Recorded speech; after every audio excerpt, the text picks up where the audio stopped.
16년의 시간은 다 지나가 버렸습니다. 과거가 되었습니다. 아마 믿음을 가지고 천국길을 향해서 뒤돌아보지 말고 앞만 향해서 전진해 가자, 그런 찬양이고 싶습니다. 감사합니다. 2016년 한 해는 정말 다사다난했다 라고 이렇게 말할 수 있습니다. 앞에서 우리가 영상물을 봤듯이 정말 많은 어려운 문제들, 힘들었던 일들이 우리가 같이 겪었던 한 해의 일들이었다라고 하는 것을 돌아봤습니다. 아시아 경제에 보니까 기록되기를 1월 1일 발행한 신년호에서 지도에 없는 길을 가다 라고 하는 이런 타이틀로 2016년에 의논할 사항이나 협의할 주제로 이렇게 설정을 했다라고 하는 거예요. 지도에 없는 길을 가다 라고 하는 그런 한 해를 우리 대한민국이 이렇게 지나왔다라고 하는 그러한 이야기입니다.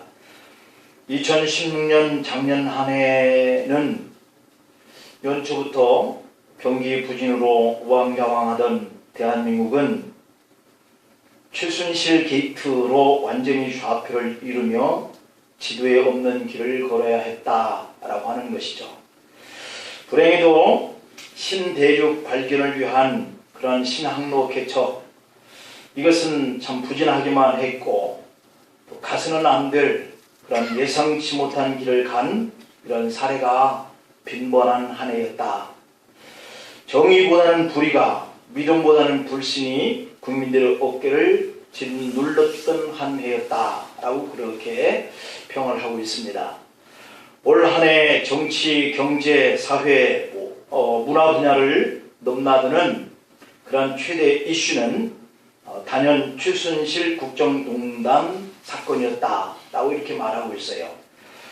검찰은 지난 10월 최대 규모의 특별수사본부를 꾸렸고 의혹을 규명하기 위한 국정조사 특별위원회와 특별검사도 잇따라 출범을 했다라고 이렇게 기록을 하고 있고, 박근혜 대통령의 비선 실세의 최 씨와 최측근 안종범 전 청와대 정책조정수석, 정우성 전 부속 비서관, 차은택 전 창조경제 추진단장, 이러한 사람들이 잇따라서 구속이 되었다라고 기록을 하고 있고, 최 씨의 대통령 연설문 수정 의혹 외에도 대기업으로부터 700억 원이 넘는 기업 거액을 거둬들인 미르와 K스포츠 재단 설립과, 그리고 정부 고위급 인사와 정책 결정 개입에 이르기까지 다양한 혐의들이 속속 불거지고 있다라고 이렇게 기록을 하고 있고요. 검찰은 박 대통령을 이 사건의 공범으로 적시했다. 헌정사상 초유의 일이 발생한 것이다. 국회는 지난 9일 박 대통령 탄핵소추안을 의결했습니다. 헌법재판소가 금년 초 탄핵을 인용하면 60일 이내에 조기 대선이 치러지게 되는 것이죠. 이로 인해서 이미 정치판은 요동을 치고 있다라고 이렇게 기록을 하고 있고요. 지난 27일 새누리당 비박근혜계 의원 29명이 탈당, 신당을 창당을 선언하면서 26년 만에 사당 체제가 자리를 잡게 되었다라고 이렇게 기록을 하고 있습니다. 정치권은 북한의 4, 5차 핵실험 도발과 개성공단 폐쇄, 고고도 미사일 방어체계, 사드 배치 결정, 이런 것들로 혼란을 겪고 있다라고 이렇게 하고 있고, 북한 김정은 정권은 2016년 1월과 9월에 핵실험을 감행을 했다. 또 대륙간 탄도미사일 ICBM 등 24차례나 미사일을 발사했다. 두 차례의 핵실험은 정부가 남북 교류의 상징인 개성공단을 폐쇄하는 이런 동기가 되었다라고 이렇게 기록을 하고 있고요. 이것으로 인해서 수많은 경제인들이 비통한 환경에 내몰리게 되었다라고 이렇게 하고 있습니다. 지난 7월 북한의 핵미사일 위협에 대응을 한다 하는 이런 명분으로 사드 배치가 결정되면서 국내외 정치적 혼란이 가중되고 있습니다. 또 지난 9월 말 정식 시행에 들어간 부정청탁 및 금품 수수 금지에 관한 법률은 법 해석과 적용 과정에서 마찰을 빚는 가운데 있고 관련 업계에서는 경기 위축에 대한 우려를 가중시키고 있다라고 이렇게 적고 있습니다. 작년 한 해 우리 경제는 이 같은 정치 파고와 그리고 저성장 탓에 온 국민들이 신음을 하고 있었다. 세계 경기 부진으로 경제를 이끌던 수출이 곤두박질 쳤고 기업들의 투자도 부진하게 되었다. 분기 성장률도 4분기 연속 0%대에 그쳤다. 급기야 정부가 5대 취약업종으로 지정한 해운, 조선, 철강, 건설, 석유화학 이런 분야에 대한 구조조정이 시작됐는데 사실상 구조조정이 실패하면서 더 큰 풍랑을 가져오게 되었다라고 적고 있습니다.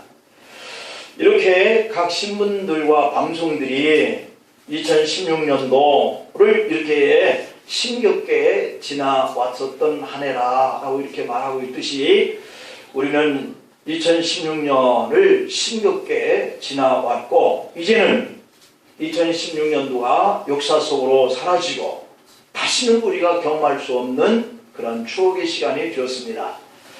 자, 이제는 이런 시간들을 뒤로하고 어쩔 수 없이 겪어야만 하는 새로운 2017년도의 시간들을 이렇게 맞이했는데 이 2017년도를 우리가 맞이하면서 준비해야 할 것이 무엇이겠느냐라고 하는 것이 오늘 이 본문에서 여러분들과 같이 생각해 볼 그러한 메시지입니다. 첫 번째에 그 준비할 사항은 2017년이라고 하는 이 시간은 나에게 주어진 하나님의 선물이다 라고 하는 거예요.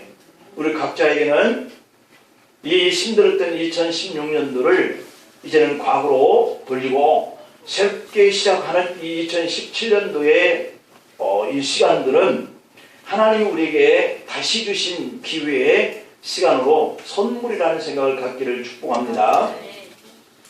이 시간이라고 하는 말을 헬라어에는 두 가지가 있는데 크로노스라고 하는 시간과 카이로스라고 하는 시간이 있어요.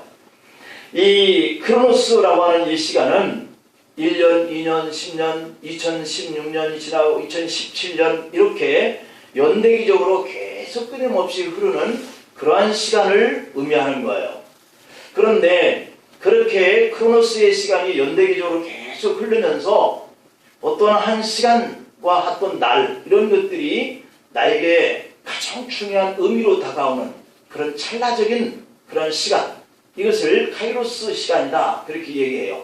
그러니까 크로노스 계속 흘러가는 시간들 속에 내 것과 내 사건과 나에게 의미가 있는 이런 시간들을 우리가 기회로 이렇게 써야지 되는데요. 바로 그러한 시간들을 우리가 많이 갖기를 바랍니다.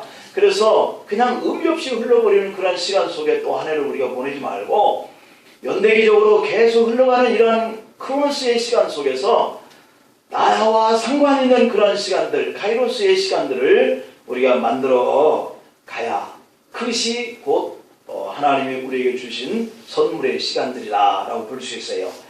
1년은 우리가 잘 알다시피 365일, 겨울수로는 12개월이고 시간으로는 8760시간입니다.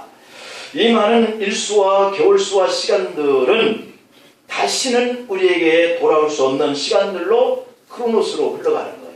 계속해서. 다시 올 수 없는 그런 시간들을 우리가 얼마만큼 붙들고 내 시간으로 의미 있는 시간들로 만들어 쓰느냐 그것이 바로 기회라고 하는 것이거든요. 그래서 이 2017년은 주어진 시간은 여러분과 저에게는 다시 없는 기회다라고 하는 생각을 가져야 할 줄로 믿습니다. 그리고 오늘 흘러가는 이 시간이 아쉬워서 새롭게 맞는 2017년의 첫 시간을 우리가 함께 하고 있죠. 예배를 드리고 이것을 정한 시간이에요. 이게 바로 카이로스예요. 야, 우리가 11시 20분부터 송구영신으로 모십시다. 정한 시간. 이게 바로 카이로스거든요. 의미 있는 시간. 내가 여기 있어서 그 시간에 예배를 하나님 앞에 드린다라고 하는 뭔가 기대하고 뭔가 소망했던 것을 잡을 수 있는 이러한 기회로 바로 이러한 시간들을 우리가 정하여서 잡고 기회를 가지고 의미 있는 시간으로 만드는 거예요. 이런 시간들을 정확히 판단하고 잡아야 그 기회가 내 것이 되는 줄로 믿습니다. 그런데 이런 시간들은 결코 사람이 만들 수 없다는 그런 거예요. 사람이 이런 시간들을 만들 수 없다. 그래서 2017년도 그렇고 지난 2016년도 그렇고 내가 그 시간을 만들지는 못해요. 그런 의미에서 이 시간과 기회는 나의 소유물이 아니라 내가 마음대로 할 수 있는 것이 아니라 라고 하는 것을 기억할 필요가 있어요. 그래야 그 시간들을 아쉽게 생각하고 그래야 그 시간들을 뭔가 기회를 잡으려고 하는 이러한 우리의 노력이 시작되는 것이죠. 하나님이 모든 사람들에게 공통적으로 주신 이 선물의 시간을 내가 어떻게 생각하느냐, 내가 어떻게 활용하느냐의 기회가 온다라고 하는 거예요. 비록 작년에 선물로 주신 시간들을 이렇게 카이로스적인 그러한 의미의 기회로 활용하지 못한 그러한 서운함과 아쉬움의 시간들이 많았었다면 2017년 이 해에는 이렇게 선물로 주신 하나님께 감사하면서 순간순간 보다 좀 더 의미 있는 그러한 카이로스의 시간들이 많아지기를 축복합니다. 두 번째로는 이 카이로스 시간이 가지고 있는 그러한 그 교훈을 우리가 생각해 봐야 해요. 그러니까 의미 있는 이 찰나간에 지나가는 나에게 의미 있는 이러한 시간이 갖는 교훈이 있어요. 오늘 본문은 여러분이 잘 알고 있는 그런 내용이거든요. 오늘 누가복음 13장 6절로 9절에 보면 한 사람이 포도원에 무화과나무를 심었다는 거예요. 그러니까 밭은 분명히 포도밭인데 그 어떤 틈새에 무화과나무를 심었다라고 하는 것 아니겠어요? 근데 이 포도원 지기에게 그 주인이 있었던 것이죠. 그런데 그 주인은 1년, 2년, 3년 동안을 계속해서 이 포도원에 와 봐서 심어놓은 무화과나무에게 열매가 있는가 이것을 확인했다라고 오늘 이 본문은 그렇게 기록하고 있죠. 그런데 얻지 못했다라고 이렇게 표현하고 있습니다. 주인이 포도원지기에게 내가 3년을 와서 이 무화과나무에서 열매를 구하되 얻지 못하니 찍어버리라. 어찌 땅만 버리겠느냐라고 하는 거예요. 포도원지기는 주인에게 금년에도 그대로 두소서 내가 두릅하고 거름을 줄이니 이후에 만일 열매가 열면 좋거니와 그렇지 않으면 찍어버리소서라고 이렇게 말합니다. 자, 그럼 이 이야기의 상황이 어떤 상황일까라고 하는 것을 우리가 살펴볼 필요가 있죠. 왜 이와 같은 상황이 왔을까 하는 것을 살펴봐야 돼요. 그 정황이 바로 1절부터 5절까지 앞부분 속에 기록되어 있는 내용이에요. 누가복음 13장 1절부터 5절까지 보면 마침 두어 사람이 와서 빌라도가 어떤 갈릴리 사람의 피를 그들의 재물에 섞은 일로 예수께 아뢰니 예수님이 너희는 이 갈릴리 사람들이 이같이 해받음으로 다른 모든 갈릴리 사람보다 죄가 더 있는 줄 아느냐? 해받은 사람들에게 더 큰 죄가 있었겠느냐? 이렇게 묻는 거예요. 너희에게 이르노니 아니라 너희도 만일 회개하지 아니하면 다 이와 같이 망하리라. 실로암에서 망대가 무너져 치어 죽은 18사람이 예루살렘에 거한 다른 사람보다 죄가 더 있는 줄 아느냐? 이것은 삽입된 비유적인 얘기예요. 앞부분 속에서의 이야기 속에 주님이 말씀하시면서 또 하나의 비유를 삽입하고 있어요. 그런데 이 예루살렘에 거한 다른 사람들보다도 망대에 18사람이 치여서 죽었는데 그들에게 죄가 더 있는 줄 아느냐? 너희에게 이르노니 아니라 너희도 만일 회개하지 아니하면 다 이와 같이 망하리라 라고 하신 이 말씀이 배경이 되어서 오늘 이 6절부터의 9절까지의 비유를 주님이 말씀하고 있는 거예요. 그러니까 상황이 오늘 본문을 말씀하게 된 그 상황은 1절부터 5절까지의 내용이다 라고 하는 거죠. 사실 이 1절부터 5절까지 내용은 대형 사고가 발생했다라고 하는 뜻이거든요. 당시 유대를 지배하던 로마 총독 빌라도가 예수님이 살고 계신 갈릴리 주민들을 몇 명을 죽였어요. 그랬는데 죽이고 그냥 묻게 했으면 괜찮은데 그 사람들의 피를 받아서 제사를 드리는 데에 사용한 사건이 발생을 하여 주민들이 원성이 자자하던 그런 때에 이 사건을 두세 명이 예수님께 와서 이런 일이 있었습니다 라고 보고를 할 때 이에 대해서 예수님이 그런 평가를 말씀하고 있는 내용이 오늘 이 본문인 거예요. 그리고 그에 대한 보조적인 근거의 비유로 실로암 망대가 부실공사로 무너져서 8명이 잔해에 깔려서 죽었다라고 하는 것이죠. 그것을 예를 들고 있어요. 자, 이는 마치 성수대교가 무너져, 삼풍백화점이 무너져, 대구의 소문시장의 화재 사건이나 세월호 사건이 일어나면서 무수한 생명들이 죽었단 말이에요. 그러면 이렇게 해서 죽은 사건들 속에서 바라보는 그 관점이 오늘 이 본문의 관점이다 라고 이해를 하면 돼요. 주님의 말씀의 핵심은 당시 사람들이 생각하는 습관을 지적을 하시는데 그들의 습관은 뭐냐면 죽은 것이 우리보다 죄가 더 많기 때문에 죽은 것이다 라고 생각하는 습관이 있었다는 거죠. 그러나 주님은 이 사건으로 인해서 죽은 희생자들이 당시의 제자들과 예수님의 주변 사람들이 습관적으로 생각하는 것처럼 우리보다 그들에게는 죄가 더 많아서 그런 비참한 죽음을 당한 거야 라고 판단하는 것, 이것을 하지 말라 라고 하는 것이 주님의 교훈인 거예요. 우리 역시 그렇게 생각하는 경향이 없지 않습니다. 운이 없어서 죄가 많아서 그런 사고를 당하여 죽게 되었다 라고 생각하기도 해요. 그러나 예수님이 갖고 계셨던 그 견해의 핵심은 우리와 같은 생각이 아닌 거예요. 또 주님은 너희들을 그렇게 생각하지 말라 이렇게 말씀하는 거예요.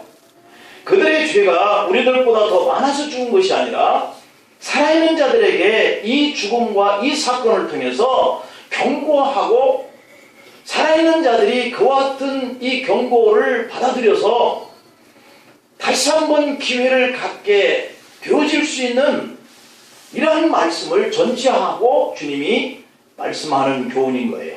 분명한 것은 우리가 2016년 동안 한 해 동안에 겪은 일들은 기쁜 일이든지 슬픈 일이든지 후회스러운 일이든지 모든 것을 다 불문하고 그 속에서 주어지는 교훈이 있다라고 하는 거예요. 살면서 경험한 모든 사건마다 그것이 주는 의미가 있는 것을 우리가 깨닫는 지혜가 필요하다라고 하는 거죠. 왜냐하면 그 사건을 통해서 죽은 사람들을 불쌍히 여기고 그들이 우리보다 죄가 많아서 죽었지라고 생각하는 이런 기준을 우리가 버리고 그 사건과 그와 같은 죽음을 바라보면서 내가 죽어야 할 자리에 그들이 죽었다. 내가 당해야 할 그 사건이 그들에게 일어났다. 이런 관점 속에서 우리가 바라봐야 우리에게 찍어서 없애버려라 라고 하는 이 일을 당하지 않게 된다라고 하는 거예요. 살면서 우리가 경험되어지는 일들은 너무도 많은데 그 경험된 이런 사건들이 나로 하여금 그들과 같은 삶을 살지 않을 수 있는 그러한 교훈으로 우리 주님이 사건들을 바라보는 관점으로 얘기를 하고 있는 거예요. 우리는 지나간 과거라고 무조건 다 잊어버리는 것은 어리석은 자들이나 하는 일들임을 기억하면서 우리가 앞에서 하나의 영상을 본 그 내용 속에서 무수한 일들이 있었고 그러한 일들을 우리가 지나온 2016년도에 겪었던 아픔들입니다. 그런 아픔들이 그들에게 뭔가 실수와 죄가 더 있어서가 아니라 그 일들이 왜 우리 앞에서 일어나는가 하는 것들을 조명하면서 2017년도에는 그렇게 되지 아니할 수 있는 기회로 열매를 맺어가라 라고 하는 교훈이 담겨있는 것을 기억하시기를 바랍니다. 마지막으로 세 번째, 오늘 본문의 비유에서 그러면 우리에게 향하는 메시지, 교훈이 뭐냐? 오늘 본문 6절과 9절에서 비유로 말씀하시되 한 사람이 포도원에 무화과나무를 심은 것이 있더니 와서 그 열매를 구하였으나 얻지 못한지라. 포도원지기에 이르되 내가 3년을 와서 이 무화과나무에서 열매를 구하되 얻지 못하니 찍어버리라. 어찌 땅만 버리겠느냐? 대답하여 이르되 주인이여 금년에도 그대로 두소서 내가 두릅하고 거름을 주리니 이후에 만일 열매가 열면 좋거니와 그렇지 않으면 찍어버리소서 하였다 하였습니다. 포도원의 주인이 가지고 있는 주된 관심은 포도나무에 있었어요.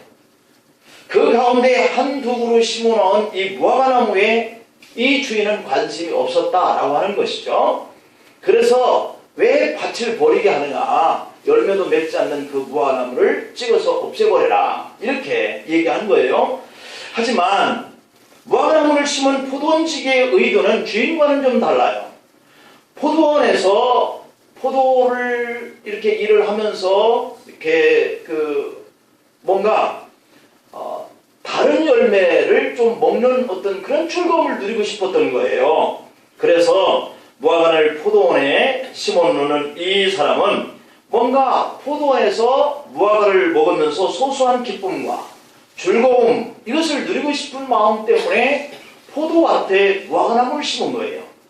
그런데 3년을 기다렸는데도 이 포도원지기의 그 즐거움과 소소한 기쁨을 충족시키지 못했고, 그리고 주인에게도 약속안에 버려 왜 밭을 버리게 하느냐 이렇게 교전 결과를 가져온 거예요.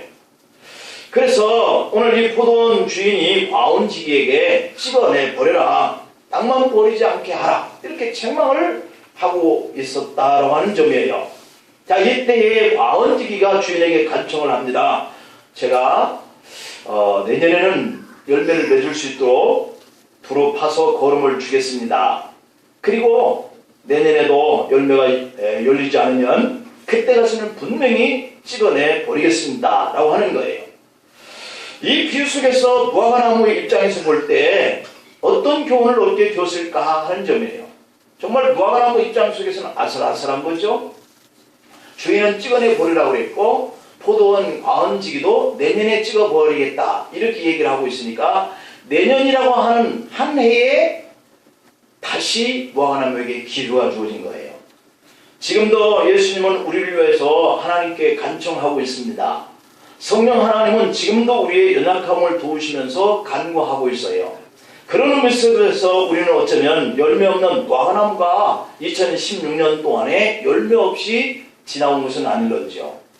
2016년을 열매 없이 보내버린 우리가 어쩌면 한 해 동안 유예 기간을 얻게 된 이 무화과나무가 다시 한번 기회를 얻게 되어지는 이런 모습은 아닐런지요. 여러분, 2016년을 보내고 2017년 새로운 시간 앞에 섰습니다. 이것은 하나님이 우리에게 주신 선물의 시간이고, 이 새로운 시간은 우리들에게 하나님이 은혜를 주신 선물이고, 또 한 번 열매를 기다려줄 하나님이 참아서 우리를 기다려주시는 그런 기회의 시간 앞에 서 있습니다. 중요한 것은 금년에도 열매가 없으면 어쩌면 뽑혀질 운명에 처한 무화과나무같이 우리가 될 수도 있다.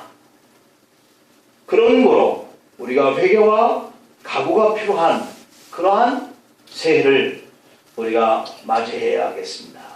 은혜의 기회로 받은 이 크로노스의 연대기적인 그러한 2017년도를 또 막연하게 우리가 선물로 이렇게 받았지만, 그 시간 2017년은 나에게 의미 없는 그러한 시간이 또 되게 해서는 안 되겠다. 그 시간의 흐름 속에서 카이로스의 시간들, 의미 있는 시간들, 열매를 맺는 그런 시간들, 이런 시간들이 되게 해야 되겠다. 그래서 주어진 2017년의 기회를 최대로 활용하셔서 열매를 많이 맺는 그런 축복의 그러한 시간들 되시기를 축원합니다. 기도하시겠습니다. 하나님 아버지, 저희들이 회개해야 할 그런 아픔의 시간들, 열매 없었던 2016년에 한 해를 또 이렇게 보내고, 주님께서 주시는 2017년에 시간들을 또 기회로 받았습니다. 이렇게 2017년을 우리에게 주신 것은 1년 동안 걸음을 주고 열매를 얻게 되어질 때에 그 나무를 찍어서 버리겠습니다 라고 하는 이 과언 지기 앞에 놓여진 무화과나무처럼 저희들은 하나님 앞에 또 이 2017년 한 해 동안에 여러 가지의 직분을 가지고 출발을 합니다.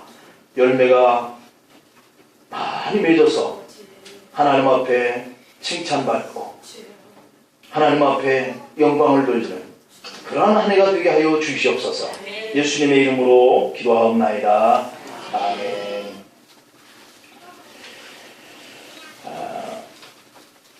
찬송가 198장 1절 2절 부르면서 이 성찬 예식의 진행의 시간을 갖겠습니다. 뭐 작년처럼 우리가 한 줄로 이렇게 나오셔서 떡과 잔을 이렇게 드시고 말씀을 이렇게 뽑아서 금년에 여러분들이 주신 말씀으로 기도하면서 이 말씀 되게 응해달라고 그렇게 기도하면서 1년을 시작을 하시길 바랍니다.